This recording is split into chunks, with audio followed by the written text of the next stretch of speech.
بسم الله الرحمن الرحيم. أعوذ بالله من الشيطان الرجيم. بسم الله الرحمن الرحيم. إن في خلق السماوات والأرض واختلاف الليل والنهار لآيات لأولي الألباب الذين يذكرون الله قياما وقعودا وعلى جنوبهم ويتفكرون في خلق السماوات والأرض ربنا ما خلقت هذا باطلا سبحانك فقنا عذاب النار. صدق اللہ العلی العظیم. سورہ آل عمران کا آخری رکوع 20واں رکوع شروع ہو رہا ہے. گزشتہ آیت مبارکہ میں اللہ رب العالمین نے فرمایا کہ یہودی اور عیسائیوں نے اہل کتاب نے معاہدہ کیا تھا کہ کچھ دین کو چھپائیں گے نہیں، آگے بتائیں گے، لیکن انہوں نے اس معاہدے کے اندر دھوکہ کیا. یہ ان کے لیے بہت ہی بڑا خطرناک ہے اور برے انجام کا ایک سبب ہوگا. پھر فرمایا کہ زمین و آسمان کی بادشاہی اللہ کی ہے. ابھی جو یہاں میں نے کچھ آیتیں تلاوت کیں، ان کے اندر اللہ رب العالمین نے اپنی قدرت کی کچھ نشانیاں بیان کی ہیں، اور پھر جو عقل مند لوگ ہیں، سمجھدار لوگ ہیں، ان کا رویہ کیا ہوتا ہے، ان کی سوچ کیا ہوتی ہے، اس کو اللہ تعالیٰ نے بیان فرمایا. اصل میں اس آیت کا پس منظر یہ تھا کہ مکے کے مشرک یہ گئے یہودیوں کے پاس، جا کر کے ان سے کہا کہ یار بتاؤ تو صحیح، تمہارا جو نبی تھا انہوں نے آپ کو کیا دیا؟ انہوں نے یہودیوں نے بتایا کہ ہمیں لاٹھی کا معجزہ دکھایا اور ید بیضا چمکدار ہاتھ کا معجزہ دکھایا، ہمارے دشمن فرعون کو تباہ کیا، من اور سلوہ کھانے پینے کی خوبصورت عجیب ترین چیزیں ہمیں کھلائیں پلائیں. پھر یہ گئے عیسائیوں کے پاس، نصرانیوں کے پاس، کہا کہ بتاؤ تو یار تمہارے نبی نے تمہیں کیا دیا؟ انہوں نے بتایا کہ ہمارا نبی ایسا تھا، حضرت عیسیٰ علیہ نبینا علیہ السلام، کسی بیمار پر ہاتھ پھیرتے تو وہ ٹھیک ہو جاتا، اور گھر کے اندر جو کوئی بندہ کھا کر چھپا کر کے رکھتا وہ بتا دیتا گھر میں کیا کیا پڑا ہوا ہے، اور اگر کوئی بندہ مردار کو اگر اشارہ کرتا تو وہ زندہ ہو جاتا. پھر یہ مشرک آئے پیغمبر کریم کے پاس، آ کر کے کہنے لگے کہ یہودیوں کا نبی تو اتنا کچھ کرتا تھا، عیسائیوں کا نبی تو اتنا کچھ کرتا تھا، آپ بھی تو اپنا کوئی معجزہ دکھاؤ. کون سا معجزہ دکھاؤ؟ کہ یہ جو پہاڑ ہیں یہ آپ کے لیے سونے بن جائیں، اور یہاں نہریں پانی کی شروع ہو جائیں پہاڑوں کے بیچ کے اندر، تیرے لیے بڑا بڑا گھر ہو، یعنی بڑا عمدہ مکان ہو اور بڑا اعلیٰ قسم کے آپ کے لیے باغات ہوں. اگر اس طرح کی چیزیں آپ دکھاتے ہو تو مانیں گے کہ واقعی آپ اللہ کے رسول ہیں، نہیں تو نہیں مانتے.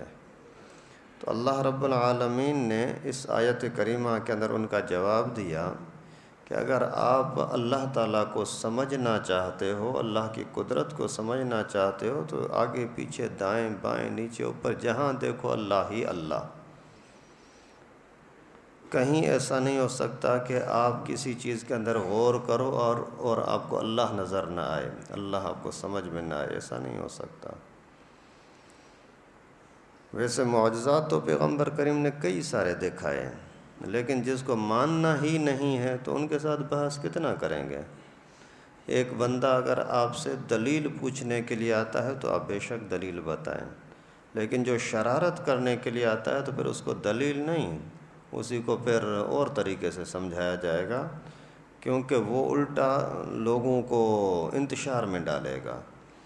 تو اللہ تعالیٰ فرماتے وَلِلَّهِ مُلْكُ السَّمَاوَاتِ وَالْأَرْضِ إِنَّ فِي خَلْقِ السَّمَاوَاتِ وَالْأَرْضِ وَاخْتِلَافِ اللَّيْلِ وَالنَّهَارِ لَآيَاتٍ لِأُولِي الْأَلْبَابِ، یقیناً آسمانوں اور زمینوں کی پیدائش میں، دن اور رات کے تبدیلی میں عقل مند لوگوں کے لیے بڑی نشانیاں ہیں۔ آسمان پیدا ہوا ہے، زمین پیدا ہوئی ہے، آسمان اوپر کھڑا ہوا ہے، زمین کو آپ استعمال کر رہے ہو، ان کے اندر اگر آپ غور کرو گے تو اللہ تعالیٰ کی قدرت آپ کو نظر آ جائے گی۔ آپ کتنی مہنگی سے مہنگی بڑے خرچے کر کے چھت بناتے ہو، چند سالوں کے بعد وہ ٹوٹنے لگتی ہے، 1 سال کے اندر اس کا کلر تبدیل ہو جاتا ہے، اور اس کے اندر کوئی نہ کوئی دراڑیں آ جاتی ہیں، کوئی کمزوری آ جاتی ہے۔ آپ جب پیدا ہوئے تو اس وقت میں آپ نے دیکھا آسمان جیسا تھا ویسا ہی ہے، 20 سال کے بعد آپ جوانی میں آ گئے، وہی آسمان جوں کا توں، پھر 40 سال ہو گئے، 60 سال ہو گئے، 70-80 سال کی عمر ہو گئی، کوئی ذرے برابر فرق نظر نہیں آ رہا، نہ کوئی مالش پالش کی ضرورت پڑتی ہے، نہ ہی کوئی اس کے اندر مرمت اور تعمیرات کی ضرورت پڑتی ہے۔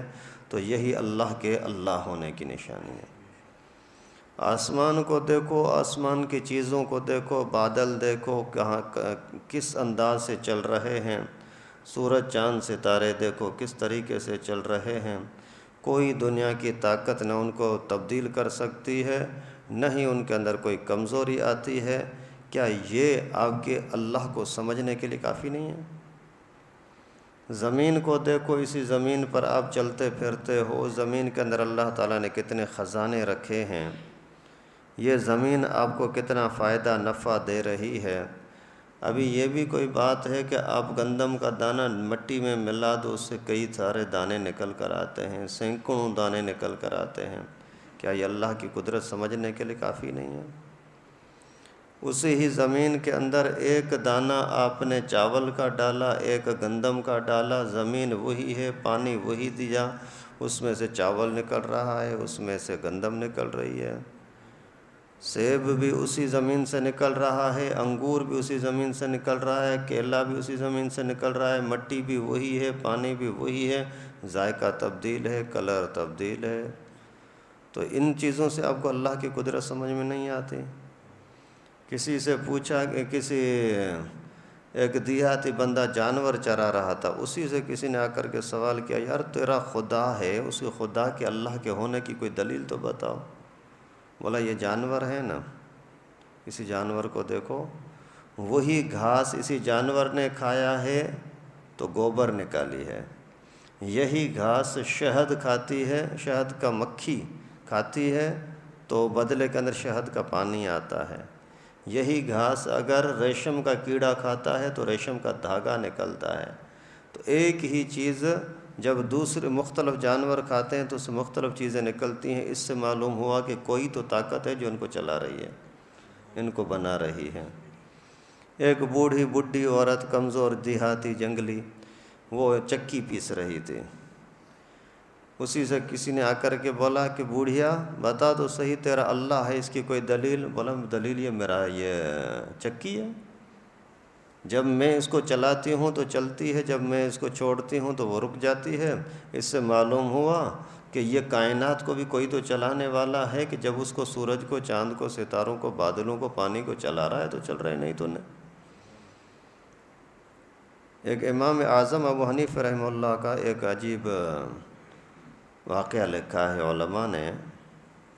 اس زمانے کے گمراہ لوگوں نے شرارتیں کیں کہ اسلام حق پر نہیں ہے اور مسلمان صحیح نہیں ہے، دہریہ قسم کا تھا۔ دہریہ آج کے زمانے میں کمیونسٹ جو ہوتے ہیں نا، وہ دہریہ ہوتے ہیں، وہ اللہ کو، اللہ کے رسول کو، دین کو نہیں مانتے، بس سارا کچھ یہ کشش پر چل رہا ہے، ثقل پر چل رہا ہے، بڑی چیزیں چھوٹیوں کو اپنی طرف کھینچ لیتی ہیں، عجیب قسم کی باتیں دلیلیں کرتے ہیں۔ تو خیر امام صاحب کے ساتھ کسی کا بحث ہوا، اور بحث مباحثے کے اندر پھر ایک ٹائم طے ہوا کہ فلاں ٹائم پر بڑی سطح کا مناظرہ ہوگا، لوگوں کو اکٹھا کریں گے، پھر بحث مباحثہ کریں گے۔ جو عقل کے پیچھے جاتے ہیں نا، وہ قرآن اور حدیث کی کوئی حیثیت نہیں ہے سمجھتے ہیں، وہ بولتے ہیں بس ہمارے دماغ کے سامنے کوئی کچھ نہیں کر سکتا۔ ٹائم طے ہوا، امام صاحب وہاں دیر کر کے آئے، ٹائم پر نہیں آئے۔ ابھی بہت سارے لوگ بیٹھے ہوئے ہیں، بحث شروع ہونی ہے، ادھر سے دہریہ بک بک کر رہا ہے کہ مسلمان بھاگ گئے، ابو حنیفہ بھاگ گئے، ابھی سامنے نہیں آ رہے۔ امام صاحب جیسے کافی دیر کے بعد تشریف لائے تو اس نے بولا کہ مسلمان تم صحیح آدمی نہیں ہو، ٹائم پر نہیں آئے۔ امام صاحب نے فرمایا پوچھو تو صحیح کہ میں نے دیر کیوں کی؟ بولا ہاں بولو بتاؤ۔ امام صاحب نے فرمایا کہ میں جب آ رہا تھا تو آپ کو پتہ ہے راستے کے اندر نہر آتی ہے، کوئی کشتی تھی نہیں کہ میں وہاں سے کراس کر سکوں، کشتی کا انتظار کیا، نہیں مل رہی تھی، میں دعا کرنے لگا کہ ابھی کیسے پہنچوں گا ورنہ یہاں انتشار ہو جائے گا، لوگ بولیں گے کہ مسلمان بھاگ گئے۔ اتنے میں نے اچانک دیکھا کہ کوئی درخت ٹوٹا، پھر اس کی کٹنا شروع ہوا، پھر وہ اس کے پھٹے بننا شروع ہو گئے، تختے بنتے بنتے پوری کشتی بن گئی، پھر چل کر کے میرے سامنے آ گئی، میں چڑھ کے بیٹھا، پھر بغیر کسی ملاح کے، بغیر کسی ناخدا کے آ کر کے مجھے دوسری طرف چھوڑا، پھر میں یہاں پہنچا، اس وجہ سے دیر ہو گئی۔ تو اس نے لوگوں کو بولا کہ دیکھو کتنا بڑا جھوٹ بولتا ہے، بغیر کسی لکڑی کاٹنے والے کے کوئی لکڑی کٹتی ہے، بغیر کسی پھٹے بنانے والے کے کوئی تختے بنتے ہیں، بغیر کسی لانچ کشتی بنانے والے کی کوئی کشتی بنتی ہے، بغیر کسی چلانے والے کی کوئی چلتی ہے۔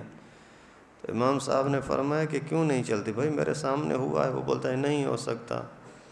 تو حضرت نے فرمایا کہ عقل کے اندھے، اگر ایک چھوٹی سی کشتی بغیر چلانے والے کے، بغیر بنانے والے کے بن نہیں سکتی، چل نہیں سکتی، اتنی کائنات، زمین، آسمان، سورج، چاند، ستارے، یہ بغیر بنانے چلانے والے کیسے چل رہے ہیں؟ فَبُہِتَ الَّذِي كَفَرَ، ہکا بکا رہ گیا۔ زمین و آسمان کے اندر ہر چیز کے اندر اللہ تعالیٰ کی قدرت نظر آ رہی ہے، تھوڑا عقل سے دیکھو تو صحیح۔ پوچھنے لگا بتا تو صحیح بھلا تیرا اللہ تعالیٰ کہاں ہے؟ امام صاحب نے فرمایا ہر جگہ پر ہے۔ یہ کیسے ہو سکتا ہے ہر جگہ پر میں یہاں ہوں تو وہاں نہیں، وہاں ہوں تو وہاں نہیں، اللہ تعالیٰ ہر جگہ پر کیسے؟ امام صاحب نے فرمایا کہ آپ نے کبھی دودھ دیکھا ہے؟ ہاں۔ مکھن دیکھا ہے؟ ہاں۔ مکھن کہاں سے نکلتا ہے؟ دودھ ہی سے نکلتا ہے۔ فرمایا کہ ایک گلاس دودھ کا لے کر کے مجھے وہاں دکھاؤ کہ کہاں پڑا ہوا ہے مکھن۔ تو بولتا ہے کہ وہ تو اس کے ذرے ذرے میں ملا ہوا ہے۔ بولا اللہ رب العالمین بھی کائنات کے ذرے ذرے میں ہے۔ فَبُہِتَ الَّذِي كَفَرَ، ہکا بکا رہ گیا۔ بولتا ہے کہ اللہ رب العالمین کا رخ کس طرف ہے بھلا؟ نیچے دیکھ رہا ہے، اوپر دیکھ رہا ہے، دائیں بائیں کہاں دیکھ رہا ہے؟ امام صاحب نے فرمایا، امام اعظم ابو حنیفہ رحمہ اللہ نے فرمایا اللہ تعالیٰ ہر طرف دیکھ رہا ہے، یہ کیسے ہو سکتا ہے؟ میں ادھر دیکھتا ہوں تو ادھر نہیں، ادھر دیکھتا ہوں تو ادھر نہیں، ہر طرف کہاں نظر جاتی ہے؟ امام صاحب نے فرمایا کبھی آپ نے چراغ کو دیکھا ہے؟ یہ جو دیا جلاتے ہیں؟ بولا ہاں۔ بولا جب وہ جلاتے ہو تو اس کی روشنی کہاں ہوتی ہے؟ بولتا ہے ہر طرف ہوتی ہے، ہر طرف ہوتی ہے۔ بولا کہ جب مخلوق ایک چراغ کی روشنی ہر طرف ہو سکتی ہے تو اللہ کی نظر ہر طرف نہیں ہو سکتی۔ اور پھر آخری سوال یہ کہ تیرے رب کا کام کیا ہے؟ اب اتنی ساری دلیلوں سے بھی اگر بدھو کو سمجھ میں نہیں آتا تو پھر ظاہر غصہ تو آئے گا۔ تو تیرا رب کرتا کیا ہے؟ امام صاحب نے فرمایا کہ میں باہر سے آیا ہوں، تھکا ماندہ آیا ہوں، تو رئیس بن کر کے بیٹھا ہوا ہے اور میں ابھی پہنچا ہوں اور تو نے سوالات شروع کر دیا، کم از کم مجھے بیٹھنے تو دو۔ تو وہ سیٹ ایک ہی تھی، اسی سیٹ پر امام صاحب بیٹھے، یہ خود کھڑے ہو گئے، اور امام صاحب نے فرمایا کہ اللہ کی قدرت کو سمجھا نہیں کہ تو بیٹھا ہوا تھا، تجھے کھڑا کیا، میں کھڑا تھا، مجھے بٹھا دیا۔ فَبُہِتَ الَّذِي كَفَرَ، ہکا بکا رہ گیا۔ تو اللہ تعالیٰ کی قدرت ہر چیز میں نظر آ رہی ہے۔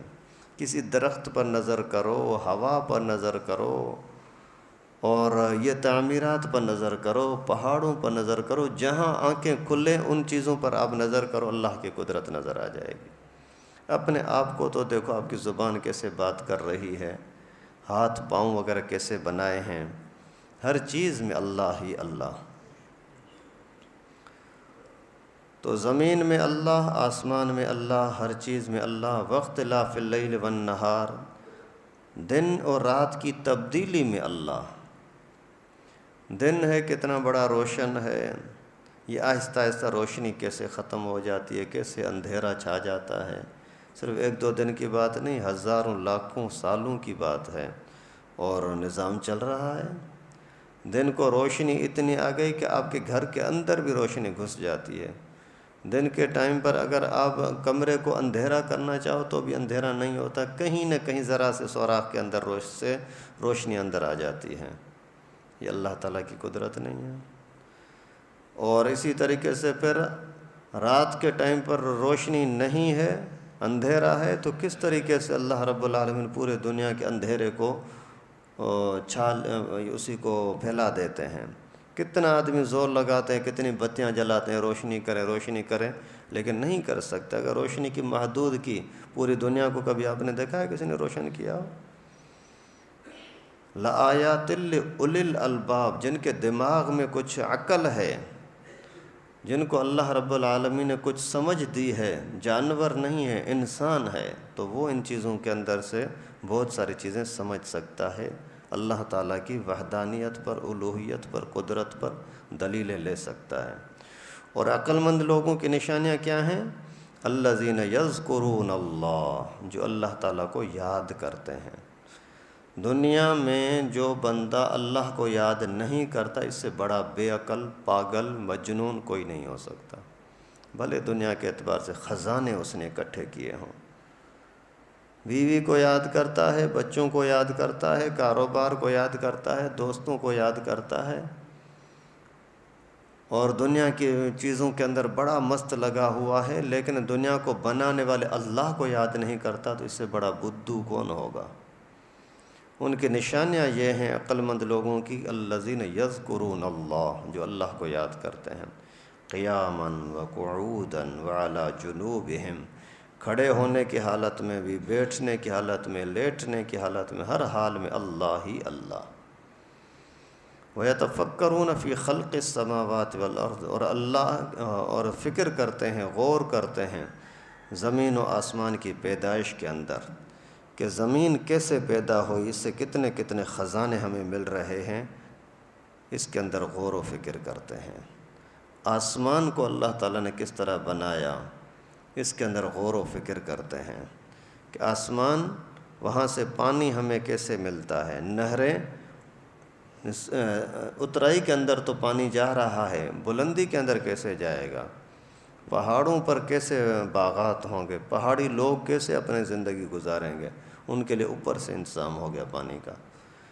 اور پانی بغیر کسی نیچے کوئی برتن کے ایسے چل رہا ہے، یہ کتنی بڑی اللہ تعالیٰ کی قدرت ہے۔ تو آسمان کی پیدائش میں غور و فکر کرتے ہیں، زمین کے اندر غور و فکر کرتے ہیں، یہ زمین ہے کیا چیز؟ پانی ڈالو تو اسی کو محفوظ رکھی ہوئی ہے، اس کو خراب نہیں ہونے دیتی۔ آدمی دفن ہوتا ہے تو وہ 2 دن میں ختم ہو جاتا ہے، کوئی جانور اگر کوئی مر جائے 2 دن کے اندر ختم ہو جائے گا۔ پانی اس کے اندر کئی دنوں تک پڑا ہوا ہے، وہ گلیشیئر کے پہاڑوں سے، خیبر پختونخوا کے پہاڑوں سے، وہاں سے چلتے چلتے سندھو دریا میں کراچی تک پہنچتا ہے، نہ اس کے اندر بدبو آتی ہے، نہ اس کا کوئی ذائقہ خراب ہوتا ہے، نہ کلر خراب ہوتا ہے۔ یہ اللہ کی قدرت نہیں ہے؟ ربنا ما خلقت ھذا باطلا، وہ اللہ کی مخلوق میں غور و فکر کر کے اور بے اختیار کہتے ہیں، اے اللہ، تو نے ان سب چیزوں کو باطل، بے فائدہ نہیں پیدا کیا، ضرور یہ فائدے میں پیدا ہوئی ہیں۔ مخلوق کے اندر غور و فکر کرنا بہت بڑی عبادت ہے، اللہ کے اندر غور و فکر کرنے کی اجازت نہیں ہے۔ اللہ کیا ہے، کب پیدا ہوا، کیسے پیدا ہوا، پہلے کیا تھا، ابھی کیا ہے، یہ اللہ کے بارے میں سوچنے کی اجازت نہیں ہے، ورنہ شیطان آپ کو گمراہ کر دے گا۔ آدمی سوچتا ہے میں کیسے پیدا ہوا، ابو کیسے پیدا ہوا، دادا کیسے پیدا ہوا، زمین کیسے پیدا ہوئی، یہ سارا کچھ کرو، لیکن اللہ رب العالمین کے بارے میں سوچنا کہ اللہ تعالیٰ کتنا بڑا ہوگا، کیسا ہوگا، کیا ہوگا، کوئی سوچنے کی اجازت نہیں ہے۔ جتنا قرآن حدیث سے سنا بس اتنا ہی مان لو بس۔ سبحانک فقنا عذاب النار۔ اور مسلمان لوگ، عقل مند لوگ کہتے ہیں کہ اللہ تیری ذات پاک، ہمیں جہنم کے عذاب سے بچا، ہمیں جہنم کے عذاب سے بچا، یعنی مخلوق کے اندر غور و فکر کرنا، اللہ کے بارے میں نہ سوچنا، جہاں بات سمجھ میں نہ آئے بولو سبحانک، اللہ تو پاک۔ ہمیں آگے بات سمجھ نہیں آ رہی، ہم یہاں خاموش، ہم آگے نہیں بڑھ رہے، ایسا نہ ہو کہ ہم گمراہی کی طرف چلے جائیں۔ آگے پھر اور عقل مندوں کی نشانی اللہ تعالیٰ نے بیان کی ہیں، وہ انشاءاللہ اگلے درس میں۔ اللہ رب العالمین سے دعا ہے کہ ہم سب کو اللہ تعالیٰ کی قدرت کو سمجھنے کی توفیق نصیب فرمائے، جو اللہ رب العالمین نے نعمتیں دی ہیں ان کو سمجھنے کی، قدر کرنے کی، صحیح جگہ پر استعمال کرنے کی توفیق نصیب فرمائے۔ وآخر دعوانا ان الحمد للہ رب العالمین۔